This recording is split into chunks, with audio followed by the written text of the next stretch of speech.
Hey guys, this is Lashette from Scarlet Moon Creations, and I'm back with a new video. This is my August wrap-up where I talk about all the books I read in the month of August.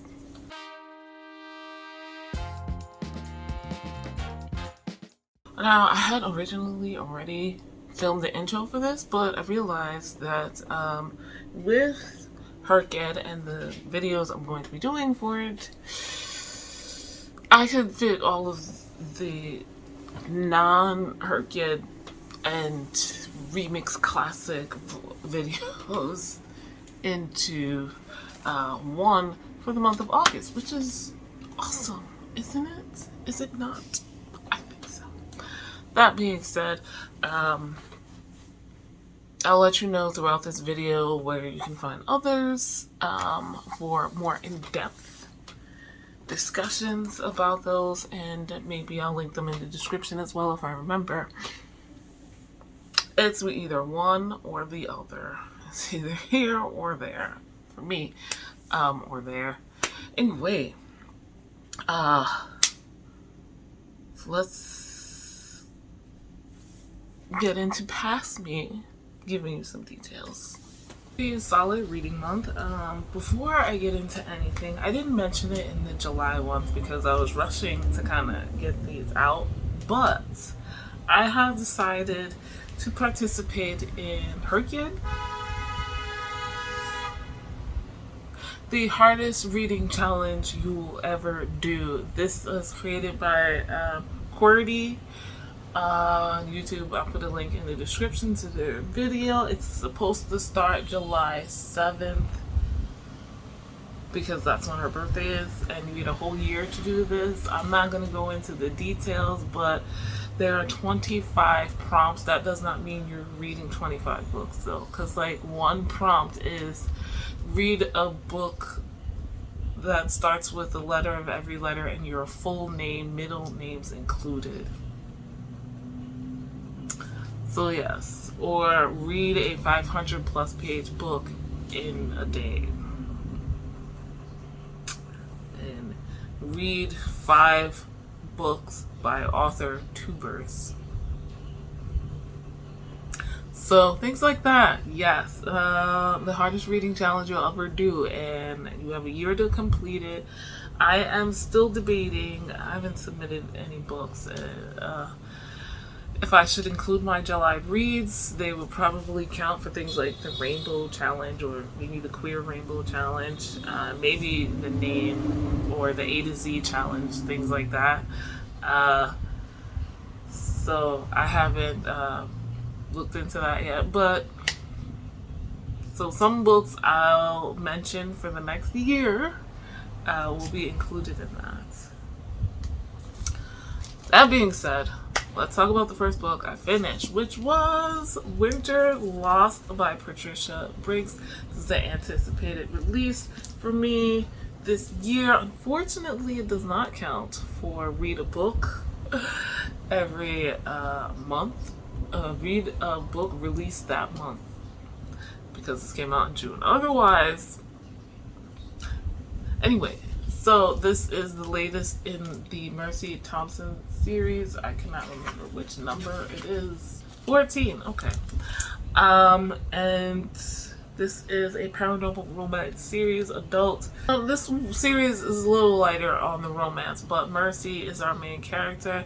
She is a coyote shifter, not to be confused with any type of were animal, because a shifter is different. And a coyote shifter is something very American, USian in particular, I think.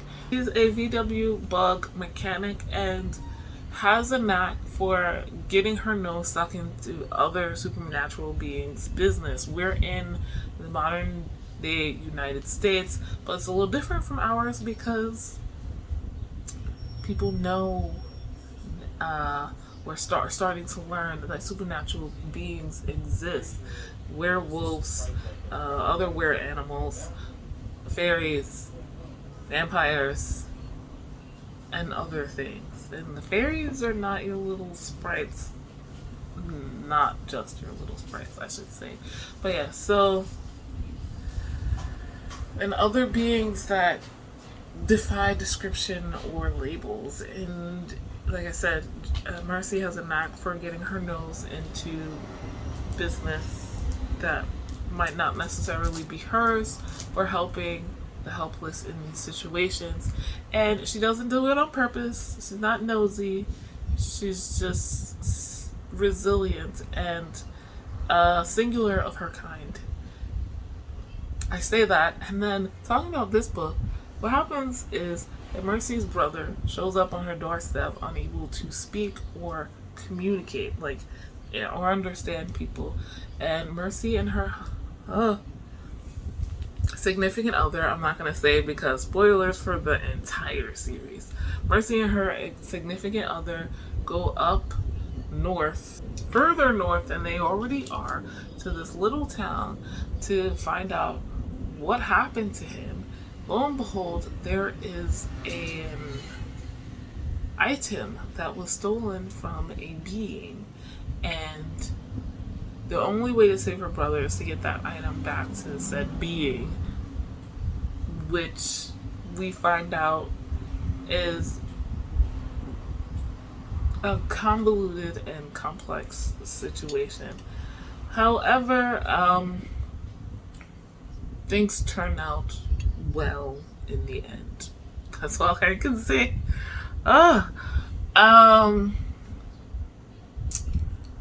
This one was a little bit different. We have a lot more POVs, random people, it seems like, in the beginning, and it coalesces together quite well in the end.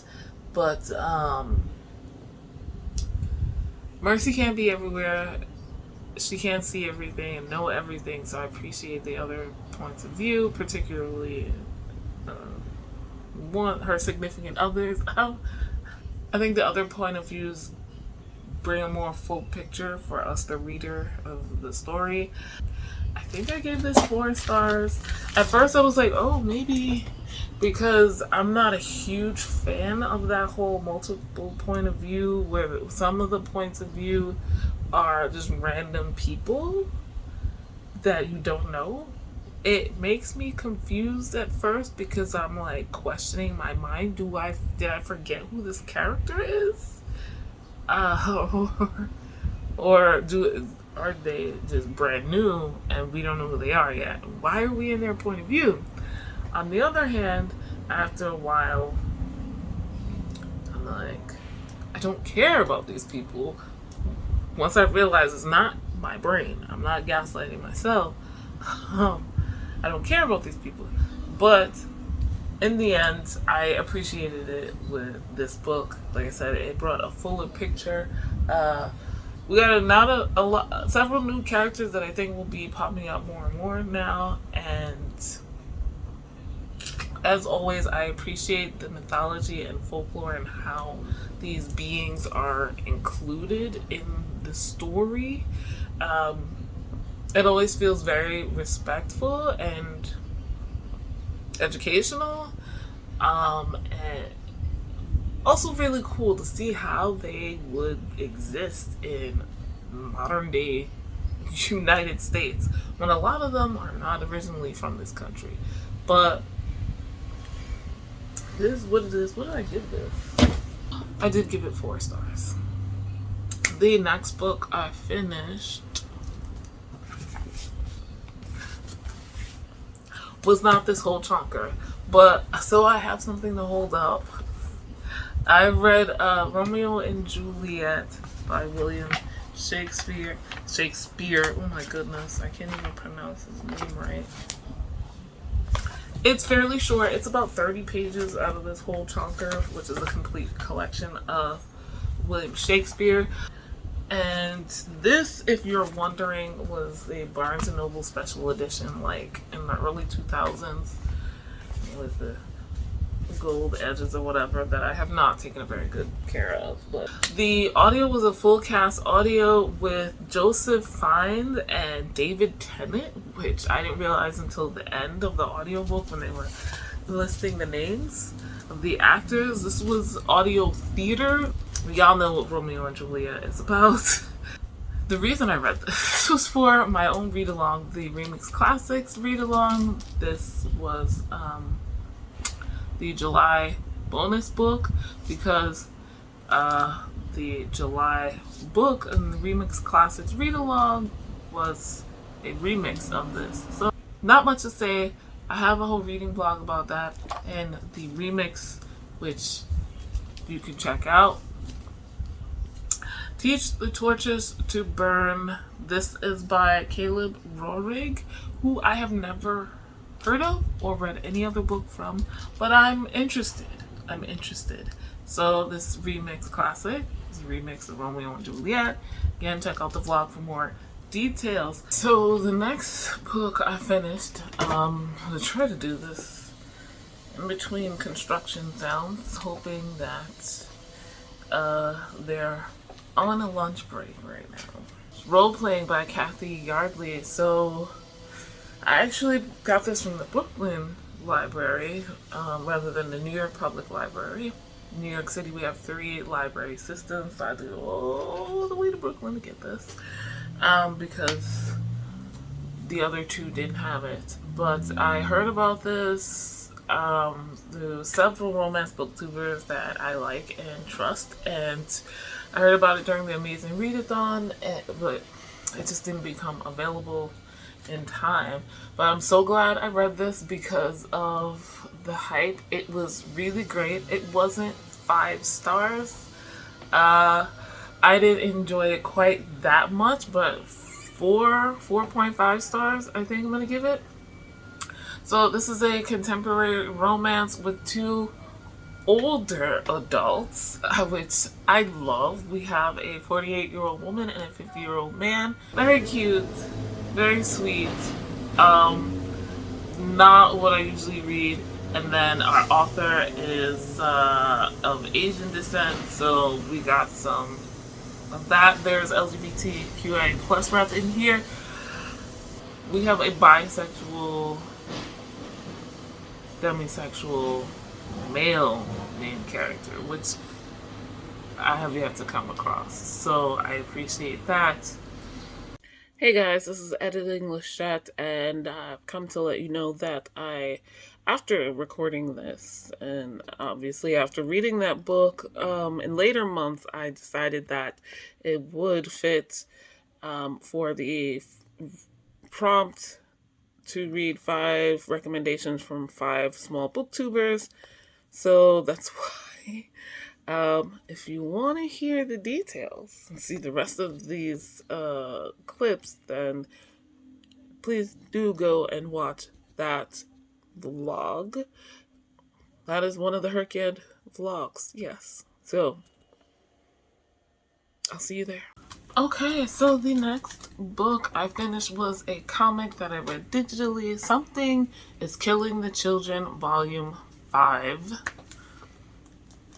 This is by James Tynion IV. I was introduced to the series via actually at Realm of Comics, and I think the first few volumes were through the Realm of Comics book club, I think that first year. And this is an adult horror series. Not a big horror fan, but I can take these and a few other things here and there. I have some space for horror in my reading life, okay? No lies, mostly taken up by this. But Miguel Muerto is an illustrator, as is Werther Deladera. So I gave this volume 5 stars. So this is not for the faint of heart. Kind of slasher. Definitely maybe older teens and up, depending on your horrorness. The title pretty much gives it away. Something is killing children. There are, though, people who hear about children mysteriously disappearing or bodies found and mutilated that come to figure out what is killing the children and to stop it. And our main protagonist Erica Slaughter is one of those people.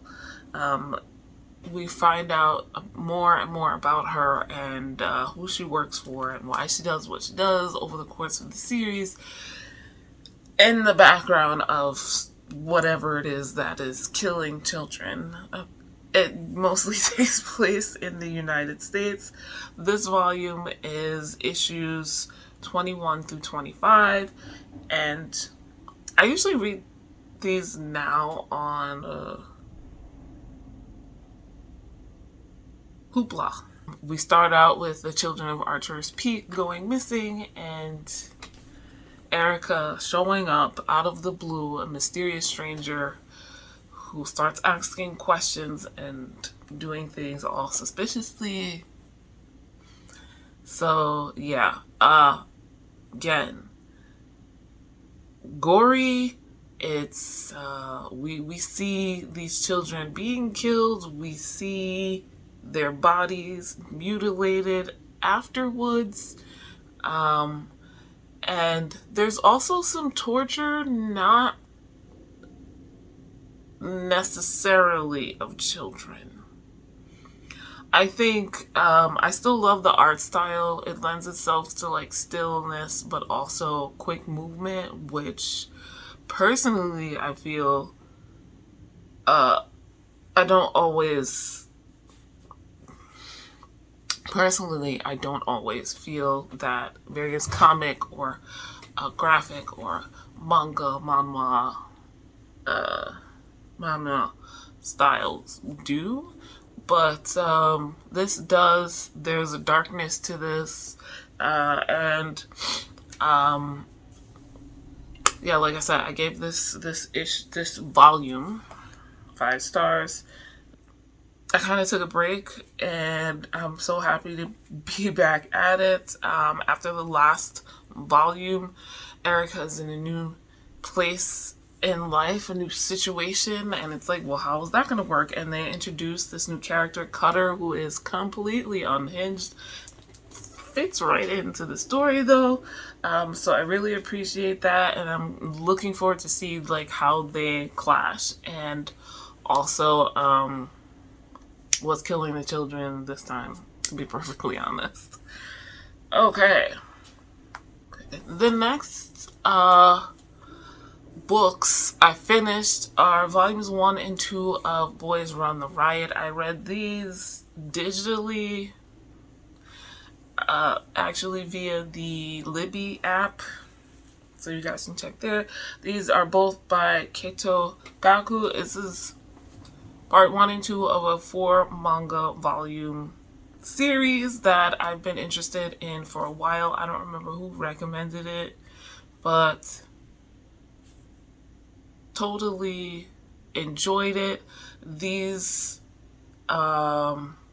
this entire series, since it's 4 books, I read for HRCYED, and the prompt was to read a 4 or more book series and talk about it, so I go into great detail about it in that video. And but so you know, I gave volume 1 3.5 stars and volume 2 4 stars. In general, I greatly enjoyed it. There's LGBTQIA plus rep in this, with specifically our main character is a trans boy, and not out about it, though struggling to figure out how to be himself in school and at home and at work, just in life. And you see him go through these various situations, also questioning his sexuality. So this also fit with HRCYED and the Queer Rainbow Challenge. So you'll see it there again. But the next book I finished will be again in another more detailed vlog. That was The Secret Garden. I read this for the first time. This is by Frances Hodges Burnett, and this is a children's classic that I had never read. I've never seen an adaptation or anything like that, so like mind blown. I appreciated reading this. I read this as the bonus book for my Remix Classics read along this year, and I believe this was the bonus book for the month of August. I could be wrong. I'll put it on the screen if it's a different month. There is a reading vlog for this and the remix of it Into the Bright Open, so you can watch that for more details. I did enjoy this. I see why it's a classic. It was very interesting. It kind of started off a little boring, but I feel like a lot of them do. Like, you gotta get into the mood. We're following a young girl who loses everything, even though she didn't have much of anything in the first place, other than parents with money, but they neglected her. And they were living in India. Her parents died because of some kind of contagion, and she is sent to England to live with her uncle, her father's brother, and the man is not there. He has no children of his own. His wife has died, and so she's once again at the living with and dealing with mostly the servants. She finds out that there's a garden on the grounds that was locked up by order of her uncle a long time ago, and she slowly finds out more secrets about the house and the family and the garden. It was very sweet towards the end. I want to give this probably a 3.5 stars. I don't know if I want to read it again. Me personally, this won't be a surprise, loved all of the plant, garden, land descriptions. I loved the maid that befriended her, and she was funny. Yeah. So 3.5 stars. It may be a 4. Okay, the next books I want to talk to you about. I'll talk to you together. I'll review them together because they're really short. Okay, so I read the Tea Dragon Society, the Tea Dragon Festival, and the Tea Dragon Tapestry. These 3 books are part of a kids graphic novel series, and it's absolutely sweet. They've won the Will Eisner Awards. The art is absolutely adorable and very good at getting the emotions across, and also just like the atmosphere. You can feel the weather and the feelings of every situation, which is amazing for all of them. I mean, even just the covers, like, look at that. Look at that. So, these do fit prompts for her kid with the Rainbow Challenge, so you'll see them there. But beyond that, these are the Realm of Comic book club pick for the month of August. And like I said, super short, especially that first one. The second one I think is the longest. I gotta show you guys some artwork because they're absolutely adorable. Like, look at them. Look at that. Not something you see very often in, I guess, adult graphic novels. I don't know. What do I know? I will say this. So what is it about? It's about the Tea Dragon Society. And the first book is about our main character finding out about the Tea Dragon Society and what they are, what tea dragons are, what the Tea Dragon Society is, and also kind of finding out about herself and what she wants to do in life. It takes place during the spring, which I appreciate it being really obvious. It's like a fairy tale. So definitely something you can read to your kids. I gave that 5 stars. The second one, we go off on a tangent, surprisingly, which is why I gave it 4 stars. I was like, what is this? But I feel like these can be read as standalones as well as a series, and the author hasn't stated whether or not she'll add more, but I feel like whatever she wants, she could. In this one, we're following some characters that we did not know existed. We're actually also set in the past. This happens before the events of the Tea Dragon Society. In the Tea Dragon Festival, we're following Rin. We get less about the tea dragons and dealing with them. We find out about real dragons. And this Rin is related to a secondary character in the first Tea Dragon Society. And it's about family, about home, about time, and what people expect versus, or, expectations and living up to them or not. I have to say, in all 3 of these also, there is LGBTQIA plus rep as well as disability rep. Mostly physical disability, but there's a little bit of mental disability as well. And this one kind of takes place during the summer.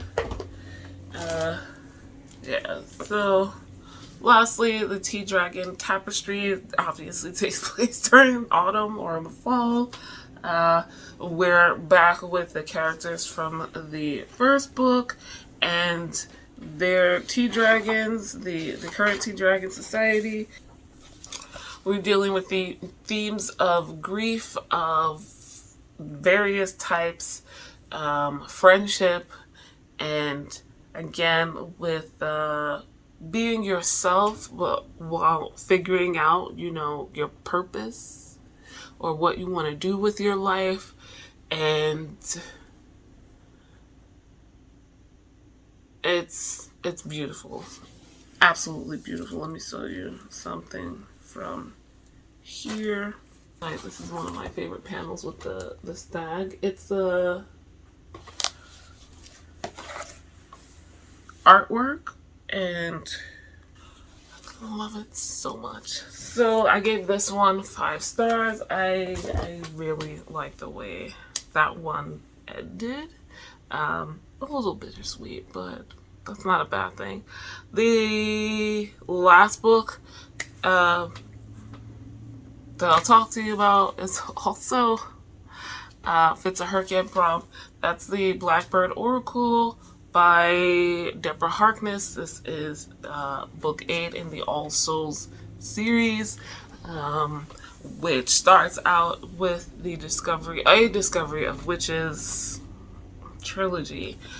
So this is 2 books after the trilogy. We're set in the same world and in the same time as the original trilogy, the present day time, and we're back following Diana and Matthew. I did, like I said, this fits prompts for HRCYED. This was my summer read. For the seasonal reads, there will be a whole vlog for each season, so you won't see this for a while.